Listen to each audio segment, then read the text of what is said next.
The title of our message is Guilt, Grace, and God's Will. The 3G of God's Sovereign Plan.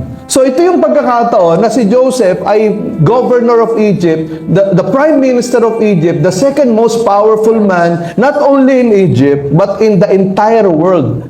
Okay? So ito yung pagkakataon na nagkaroon ng taggutom sa buong mundo at ang sabi ni Jacob sa kanyang mga anak, pumunta kayo sa Egypt, nabalitaan natin may pagkain doon, bumili kayo ng pagkain doon, kundi mamamatay tayo sa gutom. To make the story short, nagkita ngayon yung 10 kuya ni Joseph na hindi nakilala itong si Joseph. Why? Because Joseph was only 17 years old when his brothers threw him inside an empty well, to the pit. Inihulog ng 10 magkakapatid, yung mga kuya, si Joseph, doon sa balon para patayin, mamatay. Iwanan doon sa mamatay, pero sabi nila, o siguro natin patayin, ibenta na lang natin. Kaya si Joseph na ibenta, nakarating sa bahay ni Potiphar, naging alipin, and eventually, kung nasusundan ninyo yung series of sermons natin, si Joseph from the pit to the prison, to the palace. And now, he is the second most powerful man all over the world. At hindi siya nakilala nung kanyang mga kapatid. Bakit? It was 20 years ago nung ginawan siya ng kasamaan nung kanyang mga kuya. Makikita natin na sabi ni Joseph, di siya nagpakilala, ako yung kapatid nyo na ibinenta ninyo. Ang sabi ni Joseph, bakit kayo narito sa Ehipto? Mga espiya kayo? Tinitingnan ninyo kung anong kahinaan ng aming bayan, ng aming bansa, at sisirain nyo kami? Ang sabi nung 10 magkakapatid, hindi po. Inutusan po kami ng tatay namin dito para bumili ng pagkain kasi po, wala na po kaming makakain, mamamatay po kami sa gutom. Ang sabi ni Joseph, mga espiya kayo! Masama kayong tao! Kaya ang ginawa ni Joseph, pinakulong niya yung 10 magkakapatid. Mga espiya kayo. Pero syempre, ano lang yun ni Joseph? Marirealize ninyo na yun ay pagsubok lang ni Joseph sa mga kuya niya. So, pinakulong ngayon ni Joseph yung 10 magkakapatid. Ito, what happened here? Genesis 42, 21 to 24.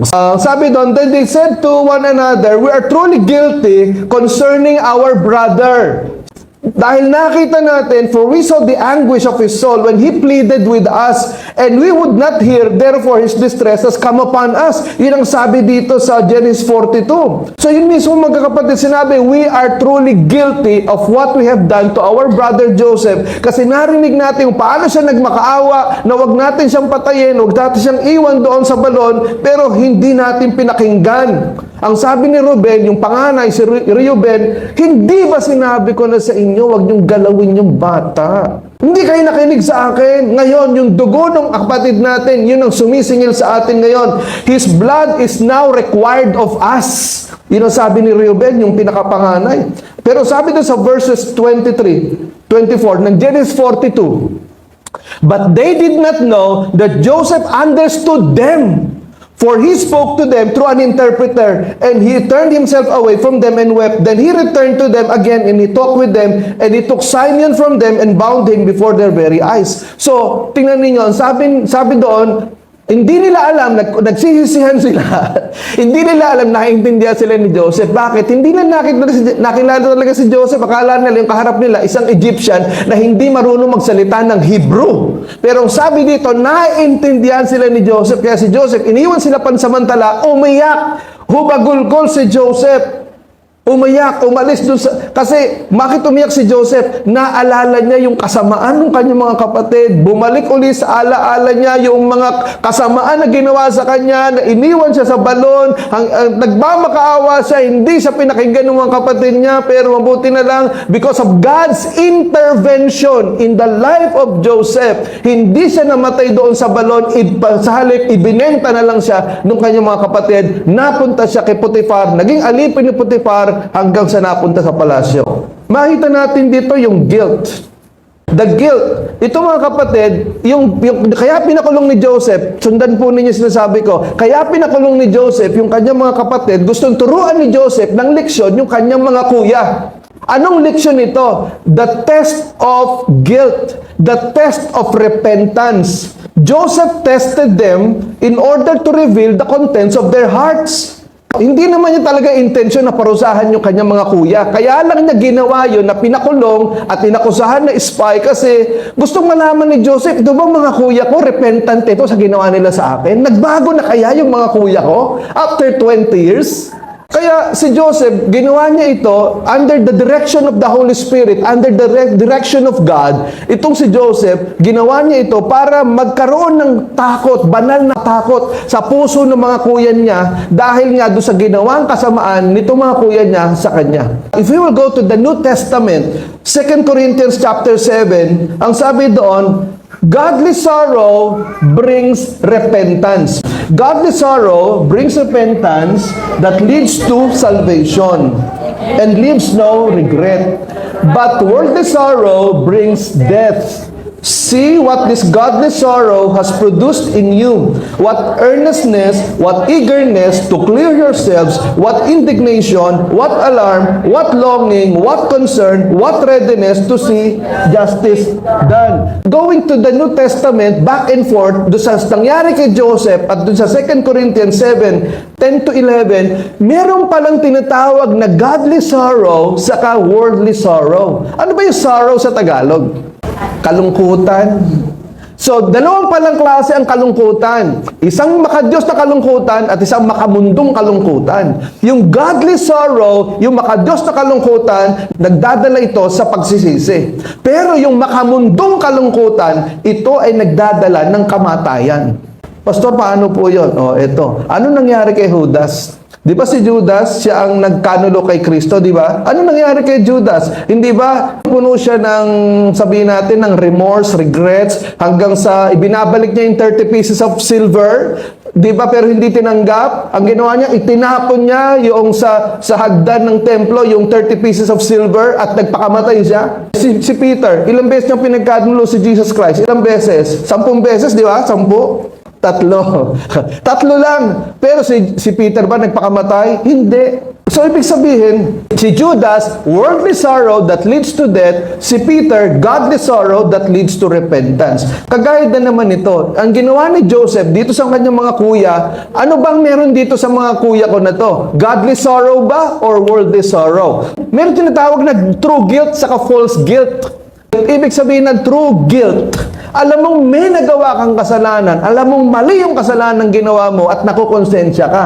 Pero yung false guilt, kumbaga, wala ka namang nagawang kasalanan, alam mong wala na ka namang maling nagawa, pero parang nakukonsensya ka at hindi maganda yung nangyari na kinalabasan. O kaya naman, nakapagsisi ka na, napatawad ka na, pero hanggang ngayon, hindi mo pa rin mapatawad yung sarili mo, pero pinatawad ka na ng ginawan mo ng kasalanan, napatawad ka na ng Diyos, iniyak mo na sa Panginoon yung paghingi mo ng tawad, pero bakit hanggang ngayon, nakukonsensya ka pa rin? That is false guilt. Ngayon, itong mga kuya ni Joseph, nagkaroon ng true guilt. At yung true guilt na yan, it led to fear. Godly fear. Nagkaroon sila ng takot sa Diyos. Nagkaroon sila ng takot dahil sabi nila, naku, talagang pinaparusahan tayo ng Diyos. Not only that, that guilt led to sorrow. Yung sorrow, yung kalungkutan. So as you see, yung guilt, ito yung acceptance of responsibility. Lala mo, nagkasala ka, mali yung ginawa mo, di hingi mo ng tawad, nakukonsensya ka ngayon dahil mali yung ginawa mo Naunawaan po natin, that is true guilt. Okay? Halimbawa, nakipag-sex ka sa hindi mo asawa, nakukonsensya ka ngayon. So, tama lang yan. Hindi mo pwedeng sabihin, mahalaga, nagmamahalan kami. Kabalbalan yan. Kasi sa Bible, hindi ka dapat nakikipag-sex sa hindi mo asawa. That is sexual immorality. Hindi mo pwedeng sabihin na, ang mahalaga nagmamahalang kami. Oo nga, nagmamahalang kayo, pero tama ba sa mata ng Diyos yung ginagawa mo? Hindi ka nakukonsensya. So, guilt. Pangalawa, fear. Yung fear dito, nagkaroon ng godly fear, nagkaroon ng realization, itong mga kapatid nila, na mali yung ginawa nila kay Joseph. Godly fear, natakot sila sa parusa ng Diyos. Pangatlo, yung sorrow. Godly grief leads to godly sorrow. Kaya yung iba, mga kapatid, hindi nakukonsensya. Bakit? Ang sabi sa Bible, yung mga taong nabubuhay sa kasalanan ay mga patay sa kasalanan. Ibig sabihin, hindi sila nakukonsensya eh. Bakit? Because they are dead in sin. Iba yung dead to sin. Kapag dead to sin, hindi ka na gumagawa ng kasalanan. Pero yung dead in sin, ibig sabihin, hindi ka na nakukonsensya pag gumagawa ka ng kasalanan. Merong isang pastor nangangaral regarding sin. Ang sabi ng pastor, ang Bible, ito ay nagbibigay sa atin ng conviction sa ating mga kasalanan. Yun ang sabi ng pastor. Pero mayroong isang kabataan doon na medyo makapalang muka, tumayo. Ang sabi, Pastor, ang sabi nyo, ang Bible nakaka-convict ng kasalanan. Eh bakit wala naman akong nararamdaman na makasalanan ako sa mga sinasabi nyo? Ito sabi ng pastor, ang isang patay, kahit patungan mo ng 10 hollow blocks sa kanyang dibdib, mararamdaman ba niya? Sabi ng kabataan, hindi. Oh, dahil ang isang makasalanan ay patay sa dami ng kasalanan, kaya wala kang nararamdaman na bigat sa dibdib mo, sa pangangaral ko, dahil patay ka sa kasalanan. Ngayon, lumapit ka sa Diyos at bibigyan kanya ng buhay upang maramdaman mo yung bigat ng iyong kasalanan. The same thing with us. Mga kapatid, maaari yung iba, yung katabi mo, ikaw convict ka sa mga pangangaral ko. Pero yung isa naman, wala lang, nagte-text lang. Okay. Pero ikaw, pigil na yung luha mo kasi nadudurog na yung puso mo eh. Bakit magkaiba yung responses ninyo? Kasi itong katabi mo, hindi niya iniintindi yung salita ng Diyos. Wala siyang intensyon na humingi ng tawad sa kanyang mga kasalanan. So, kaya mga kapatid, listen, God will use guilt, sorrow, and fear in order to bring us back to the Lord. Kagaya ng ginawa ni Joseph sa kanyang mga kuya. Godly guilt. Pangalawa, yung grace. Sa Genesis 43, 29 to 34, sabi ni Joseph, okay, palalayain ko na kayo, kayong Siyam kayo, pero may iwan nitong si Simeon, yung pangalawang pinakapanganay. Kayo, bumalik kayo, dalhin niyo itong binili niyong mga pagkain. Pero ang sabi ni Joseph, doon sa assistant niya, ilagyan mo ng pera, yung kanilang ibinayad, ilagay mo doon sa sako. So, kaya itong mga kakuya niya, nung nandun na, nakabalik na sa Israel, sa Canaan, sa Promised Land, binuksan nila yung mga sako ng pagkain. Nakita nila, andun yung bayad nila. Eh sabi niya, ano tong nangyari sa atin? Anong ginawa ng Diyos sa atin? Naku, sinisisi pa nila ang Diyos ngayon. Pero, kung titingnan naman natin sa Genesis 43, bumalik ngayon itong magkakapatid doon sa Egypt. At sabi doon sa alalay ni Joseph, sabi niya, ganito po kasi yan. Yung pong yung binayad namin, bakit nung binuksan namin yung mga sako ng pagkain na binili namin, bakit nandun yung mga bayad namin? Wala po kami intensyon na nakawin yon. And then sabi nung assistant ni Joseph, kapayapaan ay sumainyo. Sa Genesis 43, verse 23, kapayapaan ay sumainyo, sabi doon sa 10 kapatid na nag-iiyakan na, ang inyong Diyos at ang Diyos ng inyong Ama ay binigyan kayo ng kayamanan. Nasa akin yung mga bayad ninyo. Yung grace ng Diyos dito sa magkakapatid na to na masasama, ipinakita pa rin ng Panginoon. Na parang sinasabi ng Diyos sa kanila na kahit mahasama kayo, blines ko pa rin kayo. Marami sa atin because we are so full of worries. We are so full of anxieties. Parang punong-puno ka ng problema, punong-puno ka ng kasalanan sa mga nagawa mo, konsensyang-konsensya ka. Hindi mo na makita yung grace ng Diyos sa buhay mo.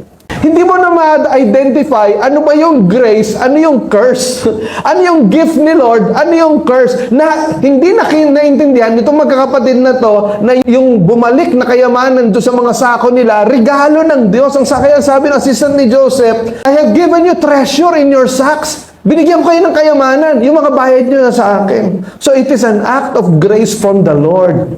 Pangalawa, Nung bumalik na, pangalawang balik nitong magkakapatid na to, sabi doon sa Genesis 43, 16 to 17, nung makita uli ni Joseph, yung mga kuya niya, ang sabi doon sa assistant, magpatay ka ng baka. Pakainin natin itong mga ito. So, ang ginawa ni Joseph, pinakain niya yung kanyang mga kuya. Pero hindi pa rin siya nagpapakilala. Pinakain niya, nagbigay ng feast, ng piyesta, talagang binusog ng gusto. Naramdaman nitong magkakapatid na to na imbis na yung kinatatakutan nila na ipapakulong sila, torturein sila ni Joseph kasi hindi nga nila kilala na kapatid nila yon, hindi nangyari. Ang nangyari, nabigkaroon pa sila ng kayamanan, binusog pa sila, pinakain pa sila. Joseph, instead of taking his revenge by confiscating everything they have and starving his wicked brothers and tortured them in prison, instead, he gave them riches and feast. It was a lavish grace in action. Si Joseph, punong-puno siya ng biyaya ng Diyos, kaya itong biyaya ng Diyos na kay Joseph, ipinaranas niya sa kanyang mga kapatid na masasama. Hindi ba normally, halimbawa, meron kang 10 mga kaibigan, mga talaga malalapit sa'yo, o mga kamag-anak mo na talagang ginawang ka ng kasamaan. Yung buhay mo, nabingit sa kamatayan, nawala lahat ng kayamanan mo. And then, eto na yung pagkakataon na sila ngayon ang nangangailangan sa'yo. Anong gagawin mo? Diyos, pagkakataon ko nang gumanti. Pero itong si Joseph, hindi niya inisip yun eh. Ang inisip niya, kung paano niya, yung kapatid niya ay magbibigyan niya ng blessing. It was grace in action. Grace involves forgiveness.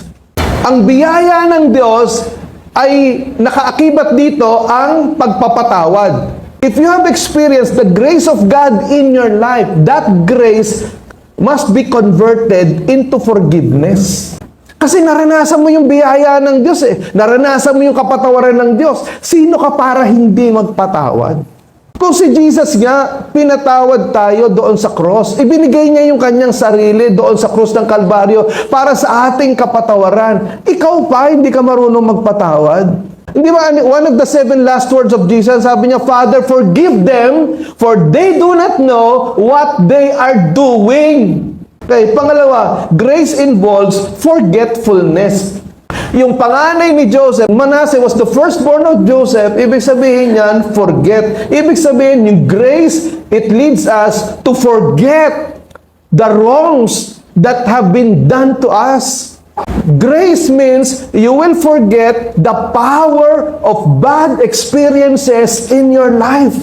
You are no longer affected by the bad experiences that you had. But instead, you are moving forward. 13 years na nagdusa si Joseph sa kulungan.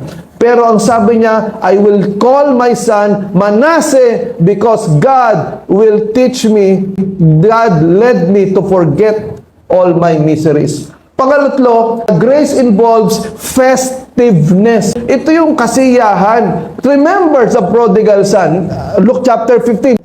Di ba? Yung prodigal son, nung pagkatapos niyang lustayin, yung kayamanan ng tatay niya, na minana niya, naubos lahat. Sabi niya, sasabihin ko sa tatay ko, na tay, hindi na ako dapat maging anak mo, gawin mo na ako alipin, pakainin mo lang ako 3 beses ang araw, mamatay na ako sa gutom. Pero nung nakita siya ng tatay niya, ano sabi? Madali, dalhin ninyo yung robe, yung ring, yung shoes, symbol of sonship. Magpatay kayo ng pinatabang baka, pakakainin natin dahil yung anak ko namatay, pero ngayon ay muling nabuhay. So nagkaroon ng celebration. Ganon din ang ginawa ni Joseph sa mga kapatid niya. Sabi niya sa sister niya, magpatay ka ng mga hayop, pakakainin natin yung mga to. Pakakainin ko itong mga kuya ko na mababait. Grace involves festiveness. May nabasa ko isang kwento. In 1818, itong si Tomatowe, King of Huahine, isa to sa mga isla sa South Sea Islands, no? Naging Christian. Ngayon, ang kaya lang yung kanyang mga kasama doon sa isla, dahil naging Christian siya, iniwanan niya yung pagiging pagano, gusto siyang patayin. Nalaman ni King Tomatowe yung balak niya nitong mga masamang ito na gusto siyang patayin. Ang ginawa ni King Tomatowe, kinuha niya yung mga army niya, hinuli itong mga gusto magrebelde. Ang ginawa ni King Tomatowe, doon sa mga gustong pumatay sa kanya, hinuli at pinakain. At ang sabi dito sa kwentong ito, yung unexpected kindness na ipinakita ni King Tomatoe doon sa mga gustong pumatay sa kanya, ito ang nagtulak para itong mga ito ay maging Christian at sumamba sa Diyos ng Biblia. Joseph was a representative of Jesus Christ in the Old Testament. Si Jesus Christ, di ba? Dapat sana ay pinarusahan na tayo ng Panginoon pero hindi. He died on the cross to save us from our sins, from the penalty of sins. So Joseph destroyed his brother's wickedness by forgiveness. And may nabasa ako sa Facebook, ang sabi doon, the best form of revenge is forgiveness. Do you think everybody deserves a second chance? Sino sabi, hindi na pastor, one chance lang. Do or die na yan. Or sino sabi, pastor, I know I don't deserve a second chance, but because of the grace of God, salamat because God gave me second chance. In fact, hindi lang isa yun second chances. So, kaya itong si Joseph, he gave his 10 brothers the second chance to be like true brothers to him. Kaya lang, these 10 brothers had to undergo suffering in prison para lumabas kung ano talaga laman ng puso nila at ma-realize nila yung kanilang mga kasamaan dahil sa kanilang ginawa na maunawaan nila yung pagpapatawad ng Diyos. Meron isang pastor akong kausap. Sabi niya, yung daw anak niya, isang babae, isang lalaki, ilang taon nang di nag-uusap. Magkasama sa loob ng bahay. 2-3 taon nang di nag-uusap. Sabi ko, ano? 3 taon nang di nag-uusap? Umaattend ng church. Oh, pastor, umaattend ng church. Same pastor. Sabi ko, anong sinasabi mo sa preaching mo? Kinausap mo ba yung mga anak mo? Sabi ko sa kanya ganito. One of the most powerful verses in the Bible is Mark 11:24. Ang sabi doon, ano man ang iyong nasain, kung ipapanalangin mo ito, angkinin mo na ito'y natanggap mo na at matatanggap mo nga. Sabi ko, napaka-powerful niya Mark 11:24. Pero ituro mo yung verse 25. Ang sabi sa verse 25, kung hindi kayo magpapatawad, hindi kayo patatawarin ng inyong Ama sa langit. Ang sabi ko sa kanya, ganito sabihin mo, the number 1 hindrance to prayer is unforgiveness. If the number 1 hindrance to prayer is unforgiveness, the number 1 key to answered prayer is forgiveness. Sabi, sa pulpito, sabihin mo sa mga miyembro mo, kapag hindi kayo natutong magpatawad, don't expect that God will answer your prayers. If you do not know how to forgive, you are limiting the work of God in your life. Ikaw na mismo ang naglalagay ng hadlang sa kamay ng Diyos para kumilo siya sa iyo. Who are you not to forgive? Wala ka bang nagagawang kasalanan? Alam niyo isang one book of the Bible, yung Hosea. Bakit na isulat ang book of Hosea? Kasi gusto ipakita ng Diyos sa Israel na kahit napakatigas ng ulo ng Israel, mahal pa rin niya Israel. Kaya sabi ng Diyos kay Prophet Hosea, ito, special ito kumbaga, huwag niyong gagayahin. Ang sabi ng Diyos kay Hosea, okay, ang gawin mo, pumunta ka dito, itong babaeng ito na prostitute, pakasalan mo. Kasi gusto ituro ng Diyos sa Israel, kayo mga Israelita, mga prostitute kayo dahil sumasamba kayo sa Diyos-Diyosan. You are spiritual prostitute. Pinapakita ng Diyos kay Hosea, pinakasalan ni Hosea, yung isang prostitute, at itong prostitute na to, hindi niya mahal si Hosea. In fact, asawa na niya si Hosea, pero nakikipag-asawa pa siya sa ibang lalaki. Tinakasan itong babaeng to si Hosea. Pero sabi ng Diyos kay Hosea, balikan mo, bilihin mo. Ibalik mo sa iyo yung asawa mo. Ano ibig sabihin nun ng Panginoon? Ganyan ang trato ko sa Israel. Kahit tinatakwil niyo na ako, tinatalikuran niyo pa ako, hinahabol ko pa rin kayo. Mahal na mahal ko kayo. Kaya naisulat ang book of Hosea. Basahin niyo pag-uwi ninyo. Kung ano ibig sabihin nito? The power of God's love is more than His anger. Marunong magalit ang Diyos, pero mas makapangyarihan ang pag-ibig ng Diyos kaysa sa galit. There is power in forgiveness. Matuto kang magpatawad. Yung pangatlo dito, una, God's guilt, then God's grace. Then yung God's will. Verses 4 to 8. And Joseph said to his brothers, pakibasa nga natin.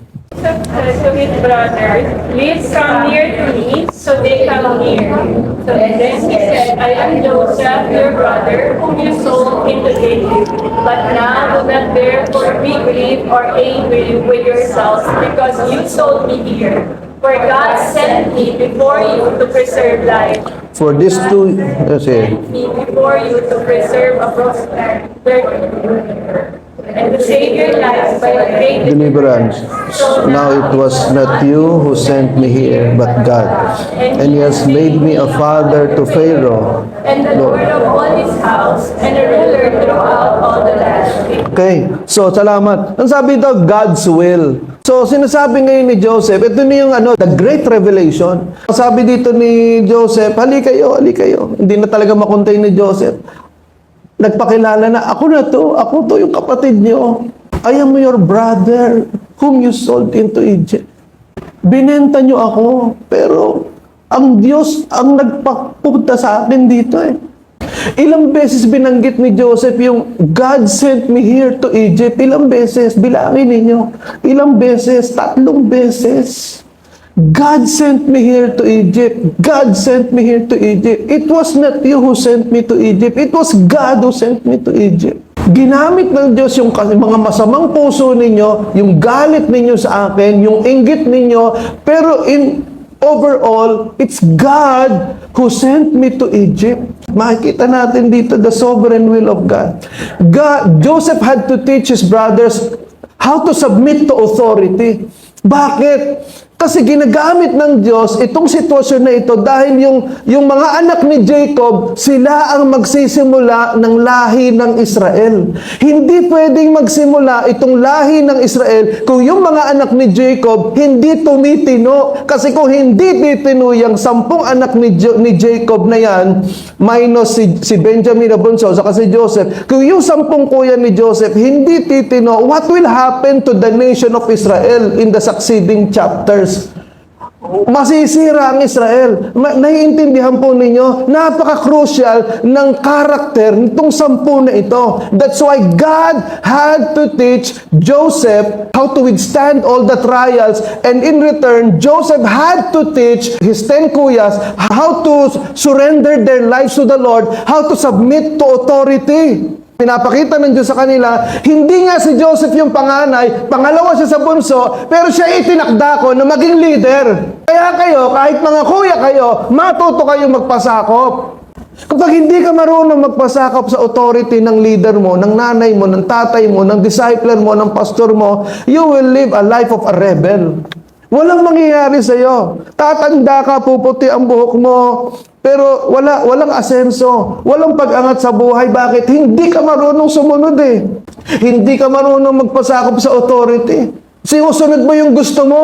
So what are the applications here? Number 1, be conscious of godly sorrow because it is beneficial. Mahalaga yung godly sorrow. Hindi ba sa atin may kasabihan na if it makes me sad, it must be bad. Kung nakakalungkot ito, abay hindi maganda to. Pero hindi laging ganon. Kasi may mga pagkakataon na hinahayaan ng Diyos na maging malungkot tayo sa mga pangyayari sa buhay natin kasi merong gustong ituro sa atin ng Diyos. Hindi ka makuha sa pangaral eh. Hindi ka makuha sa prayer. Hindi ka makuha sa paalala eh. Hindi ka nga makuha sa palo eh. Anong gagawin sa iyo ng Diyos? Ilalagayin ka niya sa isang kalagayan na wala kang pwedeng gawin kung hindi tumingala sa langit at magmakaawa sa Diyos, ma-realize mo yung kasalanan mo at yung kasamaan mo. Merong ganyang kwento ako nabasa sa Christian magazine.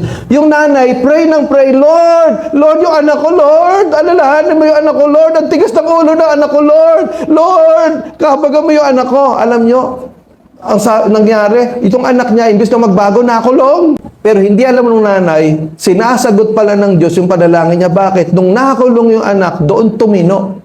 At doon na born again yung anak. Pero kung ikaw yung nanay, sabi mo, Lord, ba't di mo sinagot yung prayer ko? Sabi ko, patuloyin mo yung anak ko. Ba't nakakulong yung anak ko? Hindi alam nitong babaeng ito, sinasagot ng Diyos yung panalangin niya. Kaya lang, sa isang paraan na hindi ayon sa paraan ng nanay, kundi ayon sa paraan ng Diyos. Marami sa ating ganyan. Listen to this. Hindi ka makuha sa pangaral, hindi ka makuha sa sermon, hindi ka makuha sa palo, hindi ka makuha sa paalala, hindi ka makuha sa pakiusap. Gagawa ang Diyos ng paparusahan ka talaga ng Diyos para matuto kang lumuhod sa Diyos, umiyak at aminin mo na mali ang mga ginagawa mo at magsuko ka ng buhay sa Panginoon. Be conscious of godly sorrow because it is beneficial. When you're sorrowful, listen to this, don't do the following. Ignore the sin. Kapag nalulungkot ka, wag mo isip, ay, ano lang yan, manonood ako sine, magbababad ako sa Netflix. Wag ganon. Don't ignore yung kasalanan. Pangalawa, don't pass the blame to others na, kasi yung nanay ko kasi yung tatay ko, kasi yung pastor ko kasi naman yung leader ko kasi naman ang dami-dami kasing bawal sa church Don't pass the blame. And pangatlo, don't regret what you have done only because you were caught. Hindi dahil sa nahuli ka kasi kaya nalulungkot ka. Paano kung hindi ka nahuli? Masaya ka pa rin hanggang ngayon. Kagaya ni Judas, huwag kang malungkot dahil that's the consequences. Malungkot ka dahil mali yung ginawa mo at humingi ka ng tawad sa Diyos. Malungkot ka dahil nasaktan mo ang puso ng Diyos. Dahil nasira yung relasyon mo sa asawa mo. Malungkot ka dahil nasira ang relasyon mo sa pamilya mo. Hindi dahil sa nahuli ka na nambababae ka. Hindi dahil sa nahuli ka na walang ka ng trabaho kaya ka nalulungkot. Malungkot ka dahil may mga kamaling ginawa. Kagaya ni David. Anong sabi ni David? Naisulat yung awit 51 dahil nung kinumpronta ni Nathan si David dahil sa kasalanan ni David kay Bathsheba. Kaya naisulat ni David yung Psalm 51. Anong sabi doon sa verses 9 and 10? Ang kasalanan ko'y iyon ang limutin. Lahat kong nagawang masamay pawiin. Isang pusong tapat sa aking likhain. Bigyan mo, O Diyos, ng bagong damdamin. Sa iyong harapay, huwag akong alisin. Iyong banal na espiritu'y paghariin. Ang galak na dulot ng iyong pagliligtas, ibalik at ako po'y gawin mong tapat. Lord, give me a broken spirit and a contrite heart. Lord, return to me the joy of my salvation. Alam, kapag nakakagawa ka ng kasalanan at unconfessed sin, nawawala yung joy of salvation. Nawawala yung sigla mo sa paglilingkod sa Diyos. Bakit? May mga unconfessed sins ka Kagaya nangyari kay Haring David. Pangalawa, beware of your unconfessed sins because your sin will find you out. Ang sabi sa Numbers 32 verse 23, be sure of this, your sin will find you out. Hahabulin ka ng kasalanan mo. Kagaya nitong 10 magkakapatid na ito, yung kasalanan nila kay Joseph, bumalik sa kanila ngayon. Tandaan niyo itong verse na to, Numbers 32 verse 23. Your sin will catch up with you. Your sin will find you out. Your sin will discover you. Pangatlo, be extravagantly gracious to forgive from the heart. Matuto ka magpatawad. Don't bottle up your bitterness and unforgiveness that will lead to revenge. The best way to destroy your enemy is to forgive him or her, just like what Jesus had done on the cross for all of us. Matuto ka magpatawad galing sa puso. Pang-apat, be confident that God's will and God's ways are faithful to give you what is God's best. Ano ibig sabihin nito? Makikita ninyo yung kamay ng Diyos.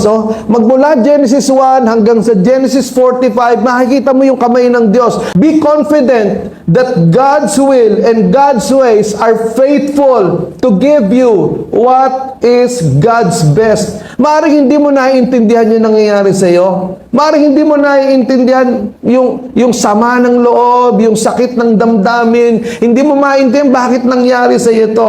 But listen to this. If you will commit your life to the Lord, maaaring may mga mali kang desisyon na nagawa. Pero if you will say, Lord, I surrender all my mistakes, I surrender all my sins to you, makikita po ninyo, God will give you the comfort. God will correct you. God will carry you so that you will reach your godly destination. Alam ng Diyos yung pinagdadaanan natin Alam ng Diyos yung mga paghihirap natin Pero tandaan mo, kung isusuko mo sa Panginoon yan, He knows what is best for you. Hindi natin alam kung ano mangyayari sa kinabukasan. Pero isang bagay nakakasigurado tayo.